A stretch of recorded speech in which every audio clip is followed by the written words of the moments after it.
Nos encontramos en el Instituto Geológico y Minero de España, concretamente en su museo. En él se guardan algunos de los mejores ejemplares de minerales de España y también del resto del mundo. Hola, me llamo Gea y vivo aquí, en el Museo Geominero. Os vamos a contar un relato de millones de años, la larga historia de la formación de las rocas en la Tierra.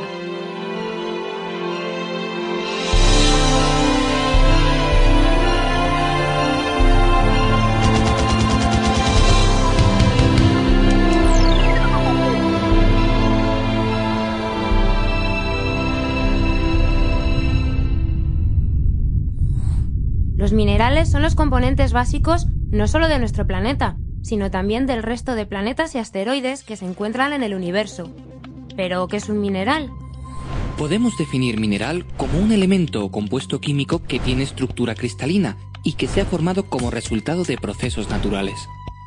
Los minerales se agregan unos a otros para generar los cuerpos sólidos que conocemos como rocas.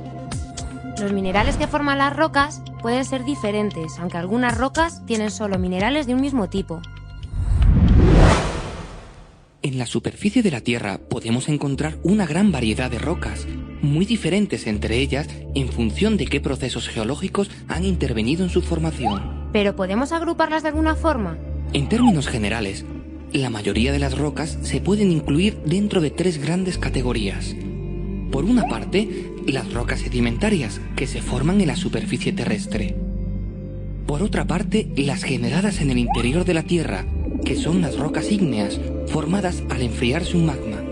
Y por último, las rocas metamórficas, que son el resultado de la transformación de cualquier otro tipo de rocas. ¡Ah! Así que las rocas se mueven, pero muy despacio. ¿Cómo lo hacen? Para comprender cómo las rocas pueden moverse y transformarse unas en otras, tenemos que considerar la estructura de la parte más externa del planeta, es decir, la litosfera, formada por la corteza y la parte superior del manto terrestre, la astenosfera. Esta litosfera no es continua, sino que se encuentra fragmentada en diferentes placas, colocadas sobre la superficie del planeta a modo de un enorme puzzle. Las placas se regeneran constantemente, es decir, tienen zonas donde se produce litosfera, mientras que en el extremo opuesto las placas se destruyen.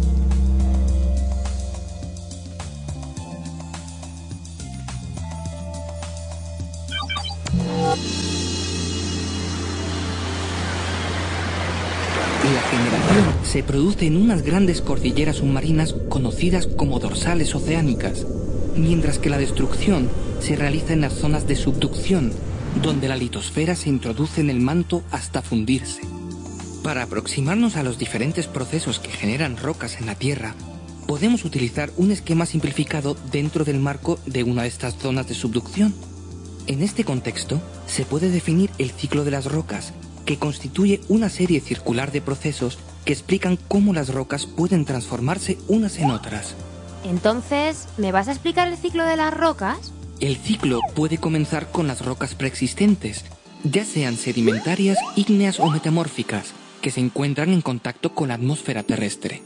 Los agentes geológicos externos, como la lluvia o el viento, desmenuzan y disgregan las rocas de la superficie, convirtiéndolas en sedimentos. Vale, entonces el ciclo comienza cuando las rocas se rompen en la superficie, ¿no? Sí. Estos pequeños fragmentos rocosos se transportan a zonas más bajas gracias a la acción de la gravedad, depositándose en las llamadas cuencas sedimentarias. Es en ellas donde se generan las rocas sedimentarias. Entonces, las cuencas sedimentarias son como grandes recipientes donde se acumulan los sedimentos. Las cuencas sedimentarias no están situadas sobre un sector estático, sino que pueden ubicarse encima de una placa litosférica oceánica que se mueve lentamente, introduciéndose debajo de la placa litosférica continental. Por tanto, la roca sedimentaria formada anteriormente comienza a introducirse en el interior de la Tierra y empieza a calentarse progresivamente, gracias a la energía interna que surge del interior del planeta. Además, el peso del sector montañoso que se encuentra encima produce un importante efecto sobre la roca sedimentaria, eleva su presión litostática, lo que junto al aumento de la temperatura afecta a los minerales que la constituyen, transformándolos y colocándolos en función de la dirección de aplastamiento y generándose así una roca metamórfica. O sea, que si calentamos y comprimimos una roca sedimentaria, la podemos transformar en una roca metamórfica. Así es, Gea. Cuando el aumento de la presión y de la temperatura supera un cierto umbral, la roca metamórfica comienza a fundir, generándose así un magma que asciende lentamente hasta llegar de nuevo a la superficie terrestre, en este caso a través de un volcán, donde se solidifica formándose una roca ígnea. La acción de los agentes atmosféricos externos vuelve de nuevo a disgregar la roca, cerrándose así este lento ciclo que ha durado centenares de millones de años. ¡Millones de años! ¿Cuánto tiempo?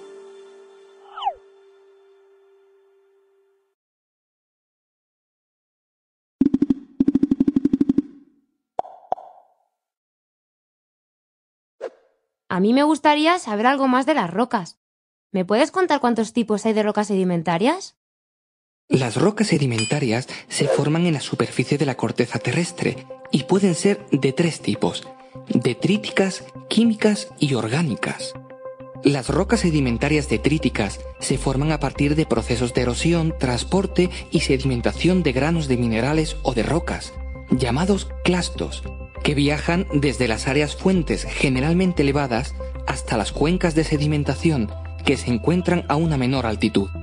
El proceso se realiza por la acción del aire, el hielo o más comúnmente el agua, apoyado siempre por la fuerza de la gravedad. Así que es el agua el agente más importante para formar estas rocas, ¿no?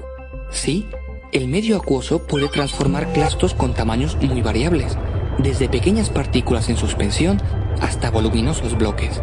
La energía del agua disminuye progresivamente desde las zonas con mayor pendiente hacia las zonas más bajas, por lo que en la cuenca de sedimentación los sedimentos más gruesos alcanzan poco recorrido, depositándose cerca del continente y generando las rocas sedimentarias conocidas como conglomerados.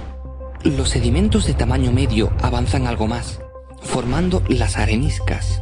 Por último, las partículas más pequeñas, es decir, las arcillas, alcanzan la mayor distancia sedimentándose a gran profundidad lejos de la costa y formando las rocas sedimentarias conocidas como lutitas.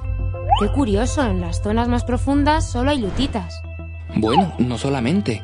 En estas zonas profundas pueden producirse rocas lutíticas orgánicas, ya que los organismos que viven en el mar, generalmente plancton, cuando mueren caen hacia el fondo de la cuenca, acumulándose gracias a la ausencia de oxígeno en esas zonas que evita su putrefacción.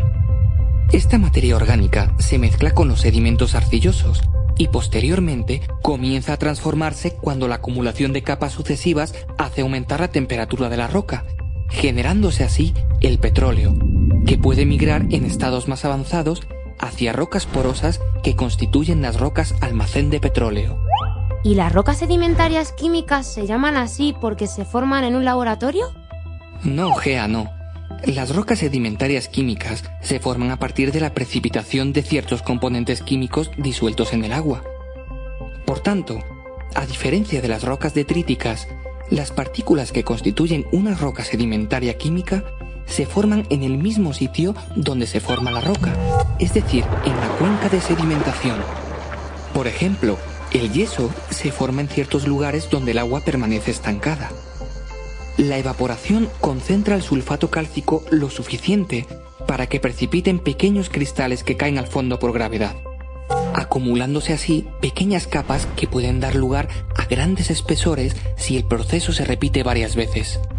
Entonces, ¿la roca sedimentaria química más abundante es el yeso?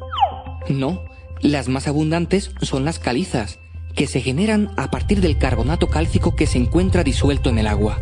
Este compuesto químico proviene en muchos casos de la disolución previa de restos de caparazones